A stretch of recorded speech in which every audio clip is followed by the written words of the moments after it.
Hurgando en mis archivos me topé con este librito, El rostro oscuro del poder, de Francisco Loaiza Galván, que tiene un prólogo de César Hildebrand, que es sumamente importante en la historia del fujimorismo. El título del prólogo de Hildebrand se llama El hacedor del monstruo y la primera línea dice: Francisco Loaiza contribuyó involuntariamente a crear al monstruo. Loaiza fue el hombre que introdujo a Montesinos al entorno de Fujimori. Este libro es del año 1998. Yo recuerdo que se vendió en los kioscos, no sé si existen librerías, pero es un libro clave para entender cómo es que Montesinos y Fujimori hacen clic y en qué momento, y en qué contexto y en qué circunstancias. Francisco Loaiza era amigo de Vladimiro Montesinos antes de que Montesinos se vinculara al gobierno de Fujimori. Y acá revela mucho del perfil de Montesinos y también el de Fujimori. Se conocieron en los tiempos en los que ambos trabajaron bajo el gobierno de Velasco. Cuenta, por ejemplo, de cuando Fujimori en la campaña no aparecía en las encuestas, pero que a nivel de los servicios de inteligencia donde Loaiza trabajaba, ya ahí aparecía con un 4% de las preferencias. Es en función a ello, dice Loaiza, que tomó contacto con Víctor Paredes, alguien que fue luego congresista de Alberto Fujimori, porque en ese momento Víctor Paredes era cercano a Alberto Fujimori. Como ya sabemos, las lealtades de Fujimori no valían nada y Paredes duró lo que tuvo que durar según la conveniencia e intereses del propio Fujimori. Bueno, a Paredes le comenta una información proveniente del Servicio de Inteligencia Naval, en cuya escuela me desempeñaba como profesor de geopolítica, cuenta Loaiza. Y es a partir de esta información que Fujimori se interesa por conocerme. Luego le empecé a hacer llegar de manera sistemática información sobre la evolución de su candidatura a nivel de la opinión pública, encuestada por determinados órganos de inteligencia. Y es el diario Página Libre, algo que hemos relatado ya acá, uno de los primeros que recibe datos sobre la candidatura de Alberto Fujimori, así como el diario La República, los cuales revelan que este candidato había empezado a subir la pendiente sobre la base de la caída de Vargas Llosa y de Luis Alva Castro. Ya comentamos aquí que Página Libre era un diario vinculado al gobierno de Alan García, que dirigía Guillermo Thorndike, y que nunca quedó muy claro cómo se financiaba, pero era un diario con mucho dinero, donde había muchos periodistas jóvenes, valiosísimos, varios de ellos amigos míos. Cuenta también Loaiza que la primera reunión con Fujimori, Jorge Chávez, Santiago Roca y yo, en esa reunión Fujimori confiesa: no tengo programa, no tengo plan de gobierno. Porque él lo que esperaba, y así lo dice, en el mejor de los casos, y eso ya lo hemos comentado acá también, está en los libros del Chema Salcedo, las informaciones periodísticas de la época, en el libro de Sally Bowen, en un montón de publicaciones, que en el mejor de los casos él lo único que quería era ser senador. Jamás pasó por su cabeza ser presidente de la República. Y ahí les confesó que se consideraba un hombre con suerte. Bueno, páginas más adelante Loaiza cuenta que el general Edwin Díaz, conocido en la época como Cucharita Díaz, ¿no? Él era el jefe formal del Servicio de Inteligencia Nacional bajo el gobierno de Alan García Pérez. Bueno, el general Edwin Díaz, conocido como Cucharita o Cuchara, le propuso a Loaiza colaborar en todo lo relacionado con información de inteligencia. Y Montesinos se había integrado al CIN también por esos tiempos, y es Loaiza quien lo lleva al CIN para conectarlo con Cucharita Díaz. ¿Por qué? Porque Montesinos había conseguido aparentemente una valiosa documentación sobre Sendero y el MRTA que había logrado extraer, o sea, se había pelado, porque esas eran las técnicas de Montesinos, de los archivos de la Fiscalía de la Nación, donde fungía de asesor de los fiscales supremos de Negri y Méndez Jurado. Con esa información que se pela, se la lleva a Cucharita Díaz al CIN por intermedio de Francisco Loaiza. Este libro está lleno de ese tipo de datitos. Cuenta, por ejemplo, sobre el perfil de Montesinos para Vladimiro. Las mujeres eran literalmente unas reses. O sea, seres incapaces de entender la importancia de llegar al poder. Algo que se deduce acá, en más de una página, que a Montesinos le interesaban dos cosas: poder y dinero. También cuenta de los nexos con el cura García Marcelo, ex capellán del ejército, que intimó mucho con Vladimiro Montesinos, quienes vivieron esa época, ¿no es cierto? Y no la saben de a oídas. Recordarán a García Marcelo porque, sin mayor mérito, de súbito pasó a integrar el Tribunal Constitucional. Lo puso ahí Montesinos, con el aval de Fujimori, ¿no?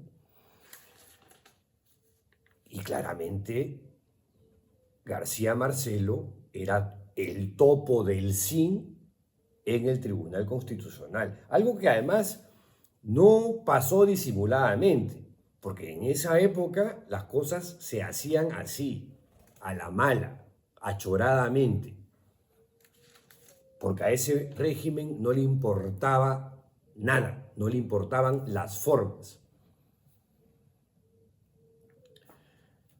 ¿Qué más cuenta Loaiza? Las peleas que tenía Vladimiro Montesinos con algunos altos mandos de las Fuerzas Armadas, entre ellos el general Guillermo Arbulú Galiani, a quien le envió por su cumpleaños, caleta nomás, sin que se entere porque lo odiaba, una corona mortuoria, ¿no? Mortuoria. O una vez, sabiendo que no estaba en su casa, llamó a la casa del general Arbulú, habló con su esposa y le dijo que el general Arbulú no iba a llegar a su casa porque había sufrido un infarto. Parece que ese tipo de cositas también le gustaba hacer a Vladimiro Montesinos. En una oportunidad, cuando trabajábamos cerca del general Edgardo Mercado Jarrín, se presentó a mi apartamento con un legajo de documentos bajo el brazo. Me dijo que era el balance estratégico militar de Chile y de Ecuador. Antes que los mirara, solo por curiosidad, ya que de hecho era documentación altamente confidencial y secreta, con una pasmosa tranquilidad señaló: ¿tú crees que esta información le interese a los rusos? Y sin darme tiempo a responder, añadió: mira, yo conozco a Mijail Roy, que es un cuadro importante de la KGB en América Latina y hoy se encuentra en Lima. Voy a pedirle que nos reunamos, que te conozca y luego le planteamos el asunto. Yo creo que va a aceptar, ya que los rusos odian a Pinochet y están dispuestos a desestabilizarlo. Quería vender información que se había pelado de la oficina del mercado Jarrín. Ese era Vladimiro Montesinos. Siempre fue un personaje proclive a la intriga y a la diseminación de rumores, cuya finalidad era obtener ventajas personales. Este libro Loayza lo escribe como una suerte de mea culpa, ¿no? de expiación, de exorcismo, para sacarse la culpa de que él de alguna manera fue el padre putativo de este monstruo que fue el socio, el siamés de Alberto Fujimori. Y ya hablando de la campaña electoral de 1990, y yendo al momento en el que Montesinos va a conocer a Alberto Fujimori,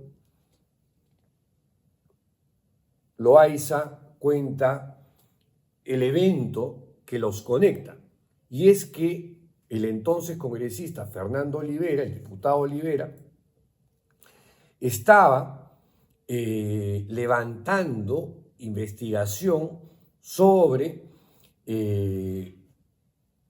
unas propiedades que habían sido subvaluadas y estaba consiguiendo información abundante que señalaba a Fujimori sobre un tema de evasión tributaria. Donde, por ejemplo, aquí dice Loayza, destacaban unas declaraciones de los compradores mostrando cifras distintas entre el valor de la venta y los recibos de pagos hechos, así como acusaciones al ingeniero Fujimori de haber evadido los impuestos de ley. Y era, obviamente, un elemento que se iba a utilizar en la campaña electoral, ¿no? Este señor Fujimori con cara de, bueno, con su eslogan, ¿cómo era? Honradez, tecnología y trabajo, en términos de honradez, aparentemente tiene sus manchitas, ¿no? Cuenta Loayza que esta revelación, cuando se la presentaron a Fujimori, lo impactó muchísimo. Acá dice: yo usualmente llegaba a la casa de Fujimori a las 9 de la mañana y me retiraba entre las 2 o 3 de la madrugada hasta antes de que se integrase Montesinos al entorno de Fujimori. El círculo más íntimo, el original, lo conformábamos Rosa Fujimori, Carlos Orellana, Víctor Paredes, que fue congresista luego, Santiago Fujimori y yo.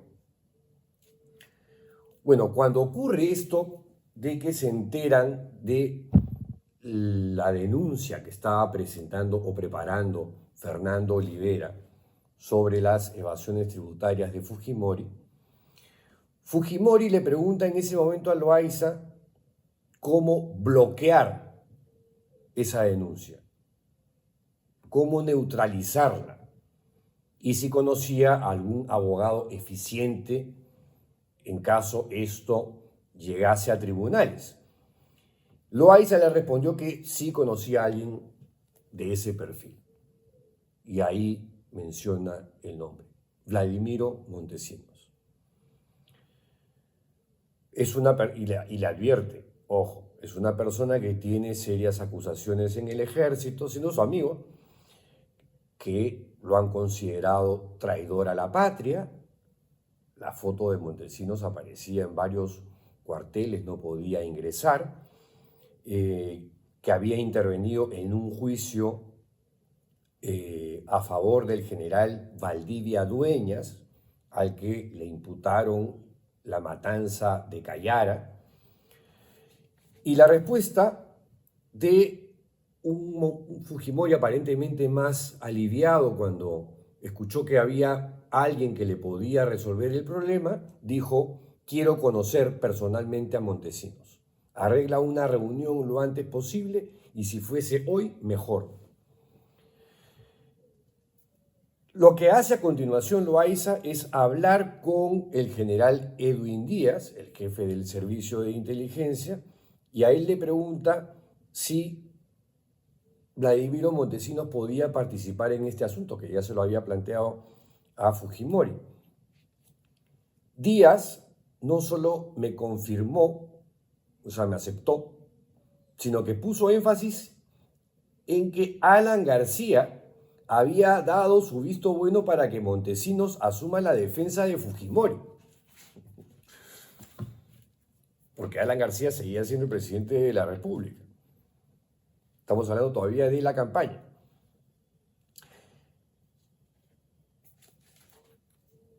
Sí, es hoja este librito, mucha como se nota que no había mucho presupuesto para la impresión.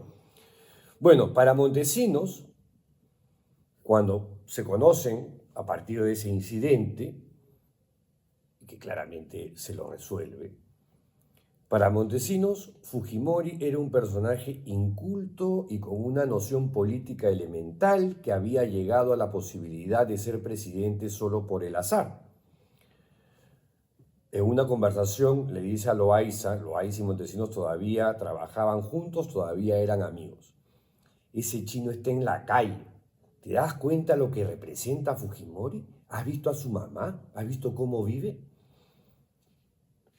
Y ahí Loaiza tenía un poquito más de injerencia. Montesinos todavía recién estaba entrando al círculo. Tienes que convencerlo que nosotros sí podemos armarle un gobierno sustentado en las Fuerzas Armadas. Más adelante, ya un poquito más de confianza, Montesinos un poquitito más canchero, ya en el entorno, le dice a Loaiza: oye, aquí podemos hacer plata, pero tenemos que sacar a Cuchara, o sea, a Cucharita Díaz, al jefe del CIN. Y le añade como comentario a Loaiza Vladimiro Montesinos, según la versión de Loaiza: a Fujimori le gusta el billete como caramelo, si no, ¿por qué crees que se ha metido en el lío de sus casas, ¿no? En el tema de elevación tributaria, en el que parece que ya Montesinos y Fujimori ya habían conversado largamente, extensamente sobre ese tópico. Además, en el CIN yo tengo documentos de la Agraria, de la Universidad Agraria, en donde se demuestra cómo el chino se ha levantado plata de la universidad. Tremendas joyas, tal para cual, ¿eh? Tal para cual.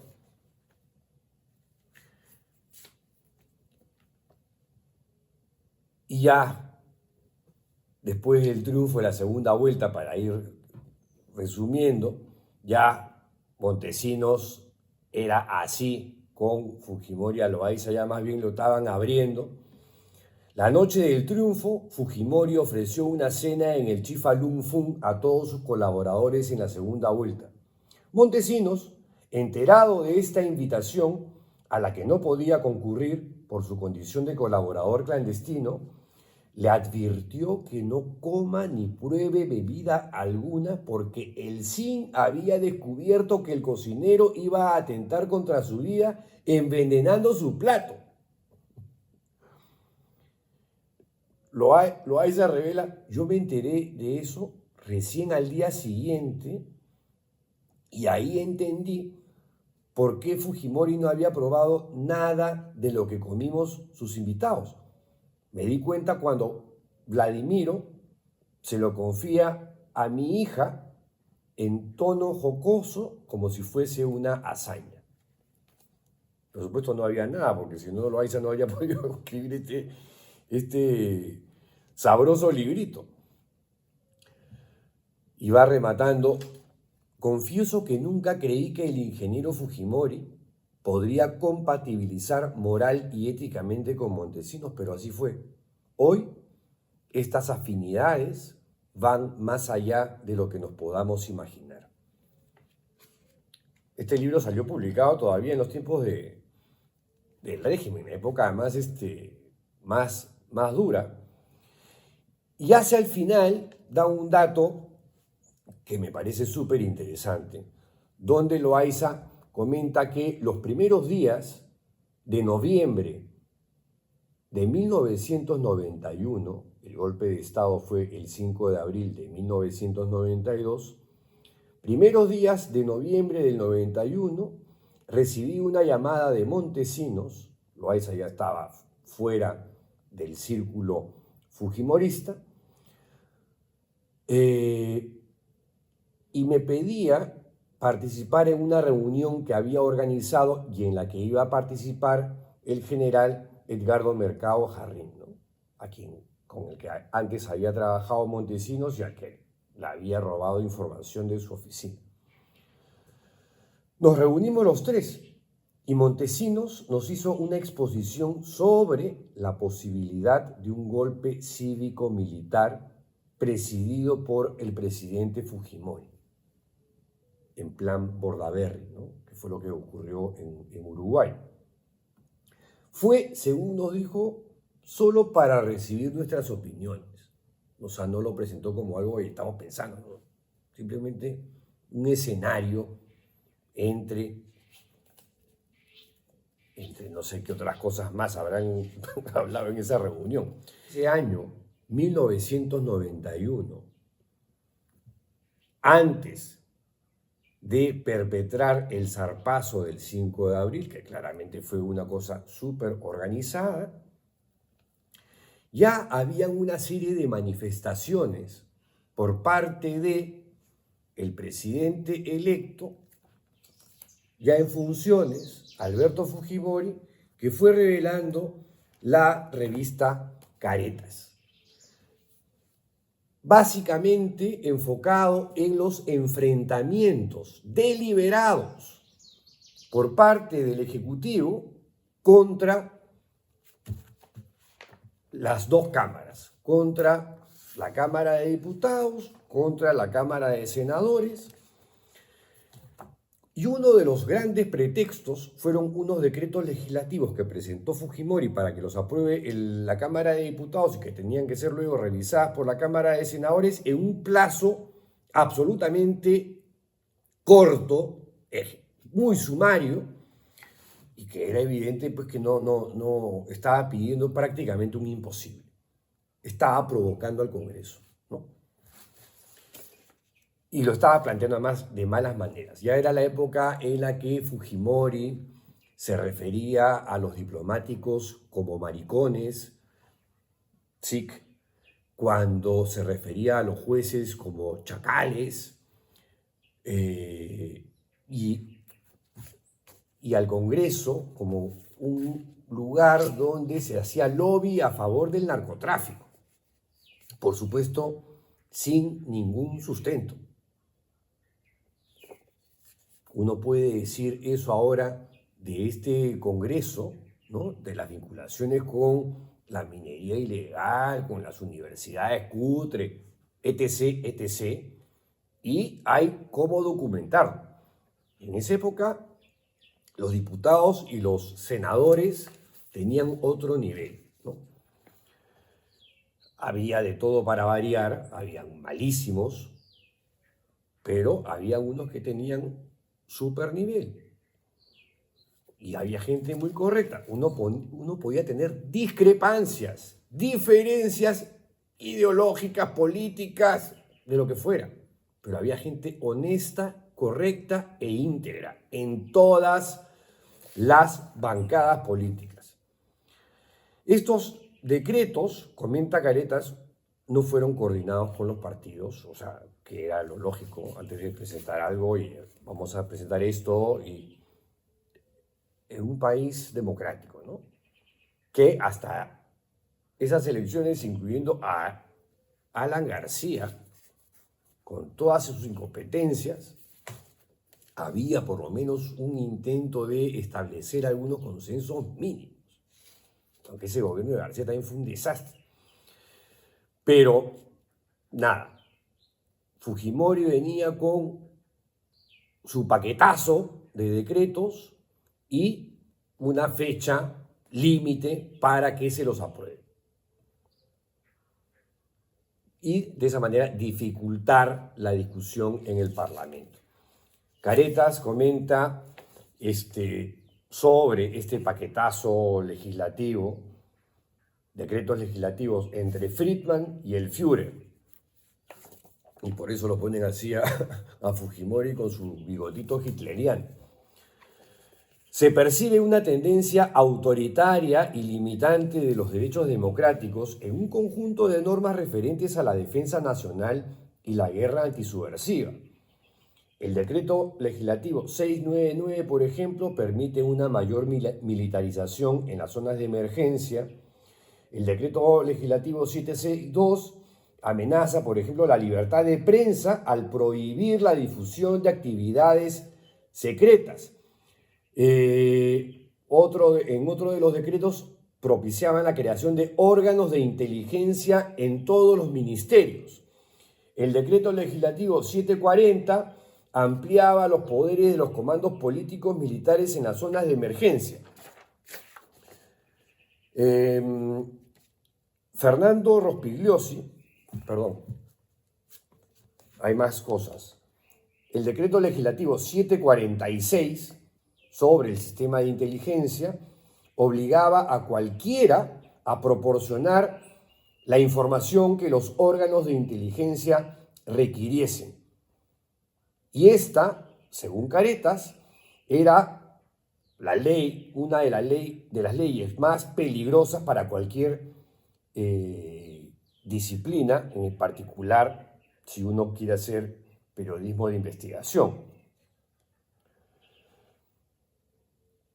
Y decía que más Caretas que la tendencia autoritaria se expresaba en todo el paquete de decretos legislativos, particularmente en las normas referentes a la defensa y pacificación, poniendo en peligro la ya asediada democracia peruana. Fernando Rospigliosi, uno de los críticos más duros del fujimorismo en esa época, desde su columna en Caretas, comentó sobre esto y señaló: no se trata de medidas aisladas, sino que muestran una concepción autoritaria y militarista del Estado y la sociedad. La ley del Sistema Nacional de Inteligencia, el decreto legislativo 746, es una de las más peligrosas, porque obliga bajo responsabilidad penal a los sectores público y privado a proporcionar las informaciones y documentos que pidan los servicios de inteligencia. En pocas palabras, el servicio de inteligencia se convierte en un monstruo de 1000 cabezas, todopoderoso y con tentáculos en todas partes. La hoy disminuida KGB soviética envidiaría las atribuciones que se le dan a la institución que pilotea un ex capitán del ejército, en alusión a Vladimiro Montesinos. Como es obvio, la información que acumularía ese servicio de inteligencia podría ser usada para muchos fines.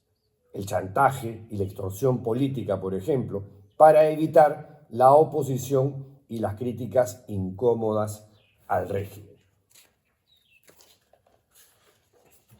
Gustavo Gorriti, en las siguientes páginas, también hace una lectura, un análisis sobre estos decretos legislativos, y en esta primera lectura rápida del conjunto o del paquete de decretos legislativos relacionados con la contrainsurgencia, comenta Gorriti, que la concepción en general es sumamente vertical y concede un poder virtualmente ilimitado, sin fiscalización a las Fuerzas Armadas. El poder de los grupos de inteligencia se acrecienta exponencialmente a la vez. Es una visión unificadora, pero vertical, militarizada, autoritaria, protodictatorial, profundamente antidemocrática y llena de contrabandos. Protege bajo el escudo legal a multitud de corruptelas posibles. Y él también advierte que el decreto legislativo 746 es el decreto más peligroso, particularmente para una disciplina como el periodismo de investigación, porque obligaba a proporcionar la información que cualquier órgano de inteligencia solicitara. O sea, querían las fuentes. Sobre el decreto legislativo 749, decía Gustavo Gorriti, intensifica el control militar en las zonas declaradas en emergencia y pone a los estamentos civiles bajo sus órdenes. Cuando ya había un debate que incluso el primer ministro Alberto Fujimori, el doctor Alfonso de los Heros, uno de los que renunció el 5 de abril, ya había interiorizado que la guerra contra Sendero Luminoso tenía que ser una guerra política. Era parte del debate de entonces. Hasta el general Cisneros Vizquerra, el gaucho Cisneros, que era siempre considerado de ala dura del ejército, criticó el paquete legislativo de Fujimori. El gobierno está politizando a la Fuerza Armada y militarizando la guerra. Cisneros Vizquerra. Ahora los oficiales se van a convertir en políticos. Esto ya no lo dijo Cisneros Vizquerra, sino el almirante Panizo. Bueno, y así, ¿no? Así ya ese ambiente de crispación comienza a sentirse desde noviembre del 91, donde uno podría inferir que Fujimori y Montesinos ya estaban planificando este conflicto, esta conflagración con el Congreso de la República para generar esta situación de ingobernabilidad que justificase, entre comillas, un golpe de Estado, un golpe cívico-militar, como el que le explicó Montesinos a Edgardo Mercado Jarrín y a Francisco Loaiza en esa reunión los primeros días de noviembre de 1991. Este ejemplar histórico de Caretas es del 18 de noviembre de 1991. El 10 de diciembre, Caretas, con esta portada, Chino, no te pases, ¿qué hay detrás de los exabruptos presidenciales? Porque ya después de esto Fujimori continuó con una soberbia y una arrogancia y una matonería que, sin ser todavía el autócrata, el dictador, el tirano, el sátrapa en el que se convirtió, ya estaba provocando al Congreso, buscando alterarlo, buscando cómo sacárselo de encima. El entonces senador Javier Descanseco, que era del Partido Unificado Mariateísta, del PUM, planteó una hipótesis que se la suelta a Caretas, ¿no? Que ya estaba Fujimori desatado, ¿no? Atacando a Fernando Belaúnde en el CADE, diciendo barbaridad y media del Congreso de la República. La hipótesis de Canseco era que Fujimori estaba tratando de cambiar el régimen político del Perú. Quería militarizar el país a través de estos decretos que les cuento, para transformar la democracia en una dictadura autoritaria. No se equivocó. Canseco acusó directamente a un personaje que trabaja en el Servicio de Inteligencia Nacional, un capitán retirado acusado de traición a la patria en periodo anterior, que es asesor principal del presidente, Vladimiro Montesinos, de ser el cerebro de este cambio de régimen político. Personaje que, dicho sea de paso, si bien es cierto, apareció en las páginas de la revista Oiga, con fotografías muy antiguas que publicó Paco Igartua, que era el director. Gustavo Gorriti lo tenía chequeadazo en las páginas de Caretas, pero chequeadazo. Y acá tampoco se equivocó de Canseco. El enfrentamiento con el Parlamento que promueve Fujimori tendría por finalidad acabar con esa institución. Esto ya lo dice Caretas. El presidente aprovecharía el desprestigio de los políticos y del propio Parlamento y su popularidad actual para plantear una disyuntiva. 2 puntos. O ellos o yo. Y así fue. Caretas también tuvo una visión profética de lo que se venía. Pero, señalaba Caretas, para cerrar el Parlamento tendría que violar la Constitución y apoyarse en los militares, que fue exactamente lo que hizo. Exactamente lo que hizo. Y como verán, no había necesidad de hacerlo.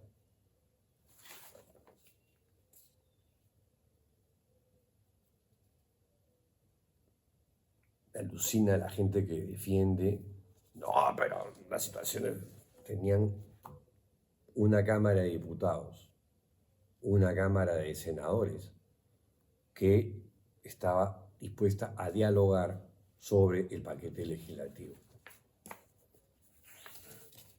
Había una buena bancada de representantes del Movimiento Libertad que estaban, por ejemplo, de acuerdo con las reformas económicas que planteaban algunos de estos decretos. ¿Qué más dice Caretas? En suma, partiendo del hecho que no hay vía constitucional para disolver al Parlamento y que las propuestas presidenciales ni son novedosas ni útiles, una hipótesis es que la intención de Fujimori consiste simple y llanamente en instaurar una dictadura apoyándose en los militares.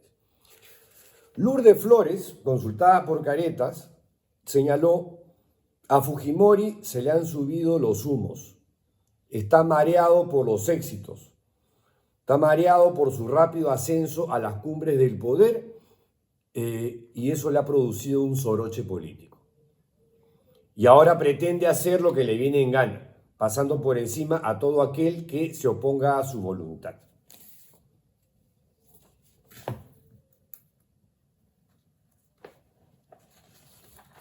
¿Cómo han cambiado algunos, no?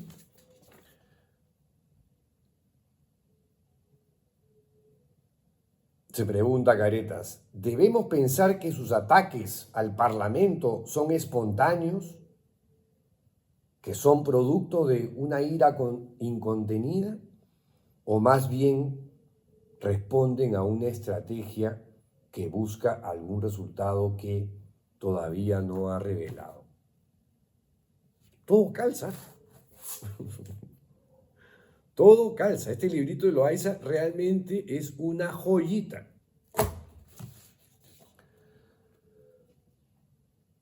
En esta nota, en este número de Caretas, hace una enumeración, el semanario que dirigía Enrique Sileri, sobre los principales defectos que iban saltando en el régimen de Fujimori. El principal, señalaba, era la actitud autoritaria. Otro, los enfrentamientos ya sistemáticos que perjudicaban en realidad la democracia peruana en su conjunto, de una manera irracional, absurda, pero ya vemos que deliberada, que el objetivo de fondo era darle un zarpazo a la democracia. Estaban preparando el terreno. Fujimori y Montesinos, los dos.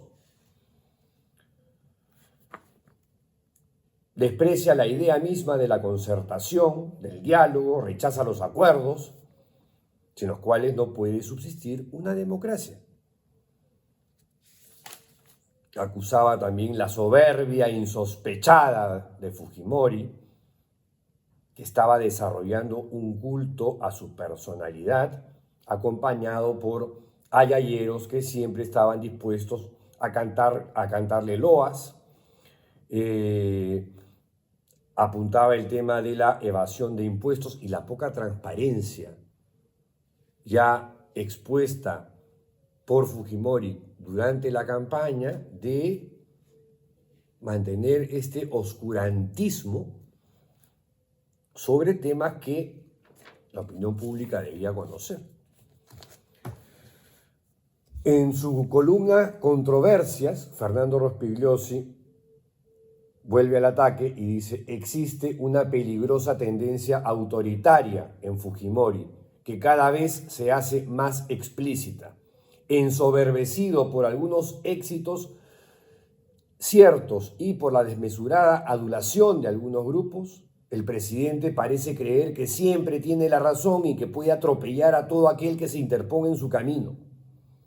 La rabieta que le produjo la derogatoria de un conjunto de decretos legislativos, la mayoría de los cuales precisamente tendían a la creación de un Estado autoritario, ha motivado que Fujimori inicie una escalada destructiva que podría tener como objetivo la búsqueda de algún mecanismo inconstitucional para disolver o modificar el Parlamento.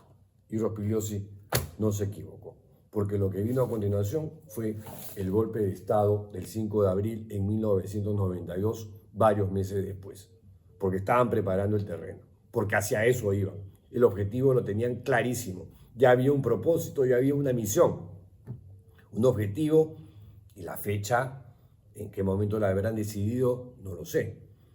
Pero, una vez más, todo calza, todo encaja. No fue de un momento a otro. No habían condiciones, además, como para que Fujimori diga esto se justificaba. No, no había justificación alguna. Ninguna. Y este fue otro ejemplar histórico de Caretas, que fue una edición de protesta de un momento a otro, en el que ya cuenta algunas de las consecuencias y cómo fue el relato de cómo fue